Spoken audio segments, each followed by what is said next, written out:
Hi guys, in this video I want to share with you my experience as to the reason why I choose different types of racing FPV quadcopter. So I have this Eachine V220 that I have for a long time, and when I take it out to a local park to fly, usually the park is full of people, so I can't really fly the 220 size quad because it's not safe and there's not enough space. So I usually ended up not flying the 220 quad, and you can see in my video that my 220 quad has accumulated quite a lot of dust on the propellers. The reason being that I haven't been able to fly it very often. And it really frustrates me in not being able to go out and fly, even though I have this quad in my fleet. So as a result, I don't usually go out to fly very often. I end up flying using my simulator more often than flying real quadcopter in real life. I also ended up flying a smaller quadcopter like the Tiny Whoop quadcopter, for example the Eachine QX7, because it's small enough to fly in front of my house, and it is safe enough and there's enough space for me to fly around there. For me, near where I live, I don't have a lot of open spaces around me. There are just local parks and football fields. And usually when the weather is good, when I want to go out to fly, everyone else is also going out to the local park or the football fields to play football or to run around, take the dogs out for a walk or something like that. So it's very difficult to find a space that is big enough for you to fly your quadcopter, no matter what size. So I actually end up with very little space to no space to fly. Even if there is space to fly, I'm always confined to a small corner. So I usually don't have time to travel very far away to fly, to look around for a bigger open space. So my only option is really the local park and the football field. So as you know, with quadcopter, they are quite heavy. They are made of metal, especially the racing type. And if you have a 5-inch quad, it's like you're throwing around a big chunk of metal everywhere, and it's very dangerous.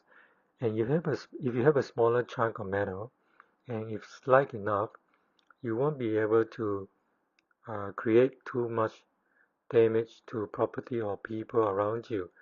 So in terms of that, the safety aspect is very important, because if you have people around you, and also there's local rules about the distance between you and the people around the park, and how far it is between you and them. Usually it's around 30 meters, so it's very hard to keep your quadcopter within that safe distance if there are people around, especially if the quadcopter is very big. If you have a 5-inch quad, if you compare that to a smaller 2-inch quad, you can see that the 5-inch quad is roughly probably around 3 to 4 times the size of the 2-inch quad. So for me, when I fly a 2-inch quad, the distance usually is around 100 meters in front of me and 50 meters behind me. So if you use that as a rough calculation, if it is 4 times the size of a 2-inch quad, then you probably need around 4 to 500 meters in front of you, and also probably around 200 meters behind you. So you need a very big field in order to fly, because you need a lot of space to maneuver the 5-inch quad in and out and turn it around. Whereas with the 2-inch quad, you only need a small space like I have just mentioned, which is around 100 meters in front of you, maybe 50 meters behind you, so that you have enough space to move around. When you fly a 2-inch quad, especially this QAV105, the shape is very similar to the Wizard 220. When you fly, it has similar characteristics. So you are able to experience the bigger 5-inch quad characteristic with a small 2-inch quad. So it is very good because then you can practice using the 2-inch quad. So when you get good enough, then when you want to fly the 5-inch quad, they will be much simpler. So I have touched on about safety and also space. So if you have a space big enough every time for you to fly, if it's a 2-inch quad, like the amount of distance between you and the quad, like I just mentioned, then you will always have time to put in a bit of practice whenever you are ready to fly. So it is very important to consider safety, space, and time when you want to choose the type of quad that you want to fly. So of course, you have your own property, and if it is a big open space, if you want to start off with using the 5-inch quad, then by all means do that.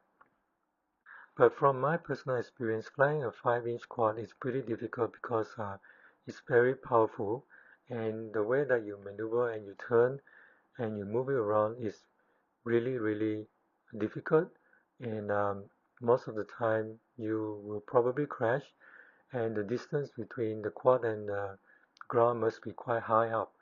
So the point is, it's much difficult to fly a 5-inch quad if you're just starting out than flying a 2-inch quad. So the 2-inch quad may look like a toy, but when you're actually flying it, when you're looking it through your FPV goggles, you will find that it's very similar to flying a bigger quad, and it's much lighter and it's much easier to handle, and you can try different maneuvers and also try different sticks movement so that you can learn to fly more efficiently and effectively uh, with a small quad, and next time you can transition much easily to a bigger quad. So when you fly in the 2-inch quad, you can maneuver small spaces, and it also gives you the same rush that you are getting from the bigger quad, and but without the danger element attached to the bigger quad. And of course, I mentioned earlier, you have the ability to practice different moves, and also this will give you a lot of real life stick time, and also it's easier for you to recover from mistakes, and also it will always give you the ability to put in practice what you have learned from your flight simulator. So I would suggest that if you're just starting out, maybe start with a 2-inch quad, and start with something like the QAV105. And some of you may ask, why don't you start with the tiny whoop style quad? But then the tiny whoop style quad is always 1S power, so usually not powerful enough or strong enough to withstand uh, stronger breeze in the open space. So it's not that fun to fly outdoors with a tiny whoop style quad. So the minimum size of quad that the small type that you can fly outside is really about 2-inch, and also the propeller are mostly screwed down, so the wind won't push the props off if you fly very aggressively. So my advice to you is consider safety, space, and time when you choose a quad. So always go for a small 2-inch quad, or maybe you can go up to 3 to 4-inch depending on your uh, space. But sample test video, you can see that I can fly quite aggressively using this 2-inch quad in my local part. I can go in and out. I can go between the lamp post, and it's also very fun. It's fast. So all in all, I would just like to say that I recommend smaller quads if you don't have enough space, and if you can go for 5-inch quad if you have enough space to fly. Anyway, now I want to continue this video with a small review of this QAV105. This QAV105, although it's a superseded quadcopter, is still a very good quadcopter. It comes with the props and zip tie, and also the screws for the prop, and that's all you get. You don't have any batteries, so you need to buy your own batteries, and you need to do a bit of physical setup to this quad. For example, you need to zip tie all the loose wires, and also make sure that you zip tie the antennas so that they don't come loose, because the antenna for the VTS is only plug-in one, so if you crash it, it may come off. So it's better to zip tie your antenna to the frame to allow the strand there to prevent it from popping off. Also, zip tie the power cable to the frame so that if there's any crash, it doesn't pull off the pad on the flight control board. So the battery strap that it comes with is not very good, so you need to use your own battery straps, and there's no instructions. So initially I thought that the receiver was D16 for FreeSky, but it's actually D8, although the antenna is quite long, and also the UART3 wasn't open, so you need to activate UART3 for FreeSky X Plus receiver. Other than that, it's very easy to set up. It has a standard setup procedure, so you just need to set up the transmitter, make sure that the receiver is recognized, set up the OSD, just change around the OSD to your liking, and also set the mode. As for the rest of the video, you're going to see unboxing, setting up, and more test flight. So hope you guys like and enjoy this video. Please like and subscribe to my channel for more videos. Just remember, quadcopter is not rocket science. See you next time.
making with jive, boy, and shine.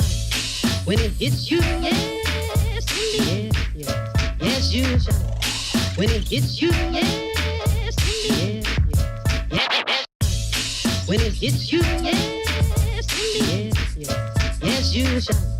When it hits you, yes, indeed, yes, indeed, yes, you holler, yes. 1, 2, 3.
Making with jive, boy, and shine. When it hits you, yes, indeed, yes, yes, you shine. When it hits you, yes, indeed, yes, yes. When it hits you, yes, indeed, yes, yes, yes, you shine. When it hits you, yes.